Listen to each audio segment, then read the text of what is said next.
திருச்சிற்றம்பலம். இன்று நாம் சிவமூர்த்திகள் 64 சந்திரசேகரமூர்த்தியை பற்றி பார்க்கிறோம். பிறைச்சந்திரனை திருமுடியில் தரிசித்து அம்பிகையுடன் இறைவன் நிற்கும் தோற்றமே சந்திரசேகரமூர்த்தியின் தோற்றமாகும். தட்சனின் சாபத்தை மாற்றி சந்திரனை காப்பாற்றியவராய் சந்திரமூர்த்தி சேகரர் திகழ்கிறார். பார்ப்போமா? பிரம்மதேவன் மகன்களில் தட்சன் பெயரில் ஒருவர் இருந்தார். அவர் அஸ்வினி முதலான நட்சத்திரங்களாகிய 27 பெண்களையும் பெற்றார். அந்த சமயம் அந்திரி முனிவரின் புதல்வனான சந்திரன் அழகு உள்ளவராக திகழ்ந்ததால் அவருடைய அழகை கண்டு ஆனந்தம் கொண்ட தட்சன் தன் 27 மகன்களையும் அவருக்கே மணமுடித்து கொடுத்தார்.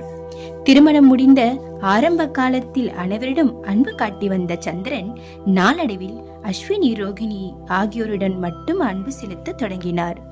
கணவரின் அன்பு கிடைக்காவிடில் பெண்கள் மனமுடைந்து போவார்கள் அல்லவா? அதுபோல் அஸ்வினி, ரோகிணியை தவிர்த்து 25 பெண்களும் சந்திரன் தங்களை அலட்சியப்படுத்துவதைக் கண்டு மிகவும் மனம் வருந்தினார்கள்.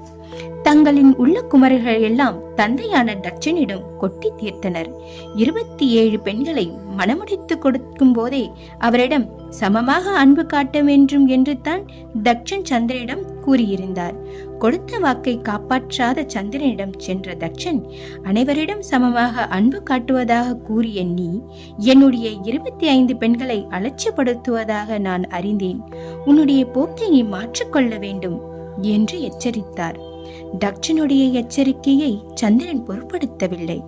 பழையபடி அஸ்வினி, ரோகிணி ஆகியோருடன் மட்டுமே அவர் பிரியமாக நடந்து கொண்டார்.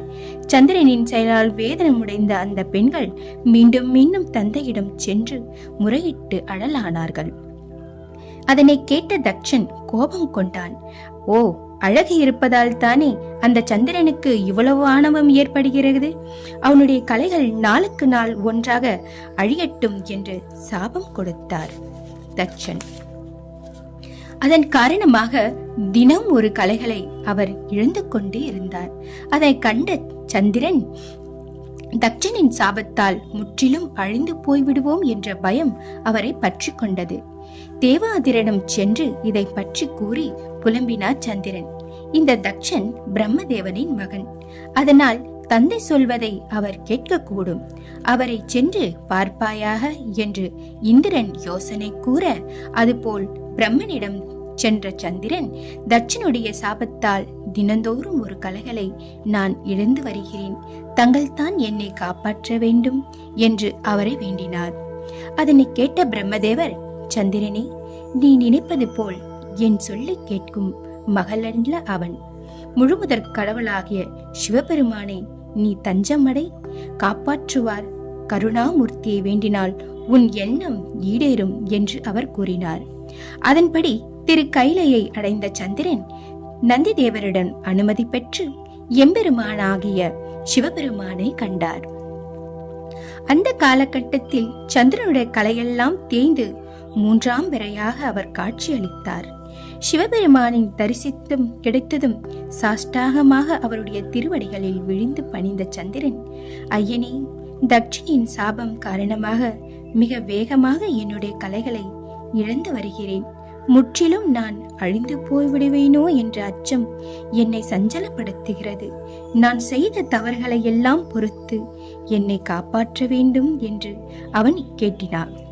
சிவபெருமான் அவருக்கு அபயம் அளித்தார். சந்திரனே, நீ அஞ்ச வேண்டாம் என்று கூறிய அவர் 3ஆம் பிறையாய் இருந்த அந்த சந்திரனை தன் செஞ்சடையில் சூடிக்கொண்டார். திரும்பவும் சந்திரன் அச்சம் கொண்டு அவரிடம் வேண்டினான். தட்சனின் சாபத்தை மாற்றலன்றி நான் பிழைக்க முடியாதல்லவா என்று அவர் கேட்டார். பிறை சூடி நின்ற பெருமான் அவருக்கு கூறினார், தட்சனுடைய சாபப்படி உன் கலைகள் அழியும். ஆனால் என்னுடைய ஆணைப்படி அது மீண்டும் வளரும் என்று கூறினார். அதன் காரணமாகத்தான் தேய்புரியில் சந்திரனின் கலைகள் தேய்ந்து மறைவதும் மீண்டும் வளர்பிறையில் வளர்வதுமாக அமைகிறது. நாம் அறிய வேண்டும் அல்லவா? பெண்களை பெற்றவன் மனம் முடித்து கொடுக்கும் போதே அனைவரிடமும் சமமாக அன்பு செலுத்த வேண்டும் என்று கூறித்தான் திருமணம் முடித்தான். அப்போது அதை ஒப்புக்கொண்ட சந்திரன் பிறகு மனம் மாறினான். அதன் காரணமாகவே தட்சன் சாபம் கொடுத்தான். எனவே தட்சனின் சாபத்தையும் செயல்படுத்தி சந்திரனை காப்பாற்றிய சிவபெருமானின் திருவருளை நாம் எண்ணி பார்க்க வேண்டும். சந்திரனை காப்பாற்ற சிவபெருமான் அவனை பிறையில் சூடி அம்பிகையுடன் நின்ற கோலமே சந்திரசேகர மூர்த்தி கோலமாகும். சந்திரன் பிறை பொழிந்தவன் என்பது இறைவனுக்கு நன்கு தெரியும். அவ்வாறு தெரிந்திருந்தும் அவர் அவரை காப்பாற்றத்திற்கு காரணம்தான் என்ன? தன்னுடைய தவறுகளை உணர்ந்து அவர் மன்னிப்பு கேட்ட போதே அவருடைய களங்கம் மறைந்து விட்டது. அந்த களங்கமெல்லாம் பிறை சந்திரனைத்தான் இறைவன் தன் முடியில் சூடிக்கொண்டார். தன் தவறை ஒப்புக்கொண்டு சிவபெருமானிடம் மன்னிப்பு கோரிய போதே சந்திரனிடம் இருந்த களங்கமெல்லாம் விலகிவிட்டது. எல்லோரிடம் நாம் சமமாக நடந்து கொள்கிறேன். அந்த தட்சன் என் மீது அவதூறாக பழி சுமத்தி சாபம் கொடுத்து விட்டான் என்று சந்திரன் பொய் உரைக்கவில்லை அல்லவா? தன் பக்கம் இருக்கும் நியாயங்களை பலவாறு திரித்து அவன் எம்பெருமானிடம் வாதாடவில்லை அல்லவா? நான் செய்த தவறையெல்லாம் மன்னித்து அருள வேண்டும் பெருமானே என்று தானே சந்திரன் வேண்டினான். அதனால் அழிந்து போகாமல் இருக்க என்னை காப்பாற்றுங்கள் என்று வேண்டினான். அதன் காரணமாகத்தான் அவரை செஞ்சடையில் சிவபெருமான் தாங்கினார் என்பதை நாம் நினைவில் கொள்ள வேண்டும். இவ்வுலகில் தவறு இறைக்காதவர் என்று யாருமே இருக்க முடியாது. தீயிலே புகையானது நிலைத்து நிற்பதைப் போல் எல்லா காரியங்களிலும் குறைகளும் சூழ்ந்திருக்கின்றன. யுத்தம் என்கிற போர்க்களத்திலே புழுதியானது கிளம்பியே தீரும். அதனை தடுக்கவோ மறைக்கவோ இயலாது. அதனை பொருட்படுத்தாமல் நாம் முன்னேறி சென்று கொண்டே இருக்க வேண்டும். நம்முடைய வாழ்க்கையில் தவறு நேர்ந்துவிட்ட போதிலும் அதனை நினைவுபடுத்தி கொண்டு மயங்குதல் கூடாது. அந்த கட்டத்தினை நாம் தாண்டி செல்ல வேண்டும். தவறு நடந்துவிட்டது உண்மைதான். இனிவரும் வாழ்க்கை பயணத்தில் இது போன்ற தவறுகள் நேர்ந்துவிடக் கூடாது என்பதற்காக படிப்பினை இது இருக்கட்டும் என்று நம் முன்னோர்கள் சொல்ல வேண்டும். இதனைத்தான் நம்முடைய முன்னோர்கள் நமக்கு வழிகாட்டி சென்றிருக்கிறார்கள். 1000 குழப்பங்கள் சூழ்ந்திருக்கும் போதும் அதனை செய்வது எதனை செய்யாமல் விடுவது என்று குழம்புதல் கூடாது. அந்த காலகட்டத்தில் நம் முன்னோர்கள் எதனை பின்பற்றி சென்றார்களோ அதனையே நாமும் பின்பற்றி செல்ல வேண்டும்.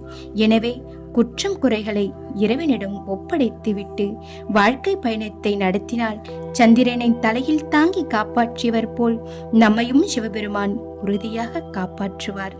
தவறினை பற்றி இறைவன் அவ்வளவாக பொருட்படுத்தவில்லை. தவறினை உணர்ந்து கொள்ள வேண்டும் என்றே இறைவன் விரும்புகிறார். இவ்வாறு தவறினை உணர்ந்தவனை இந்த இறைவன் தலைமையில் தூக்கி வைத்துக் கொள்வான் என்பதை விளங்கும் கோலமே சந்திரசேகர மூர்த்தியின் திருக்கோலம் என்பதை நாம் அறிந்து கொள்ள வேண்டும். திருவாரூரில் சந்திரசேகர மூர்த்தியின் தரிசனத்தை நாம் காணலாம். நன்னிலம் ரயில் நிலையத்திலிருந்து கிழக்கே இத்திருத்தலம் உள்ளன. வாருங்கள், நாமும் திருவாரூரில் சென்று சந்திரசேகரின் மூர்த்தியை பார்த்து தரிசனம் கண்டு வளமாக வாழலாம். திருச்சிற்றம்பலம்.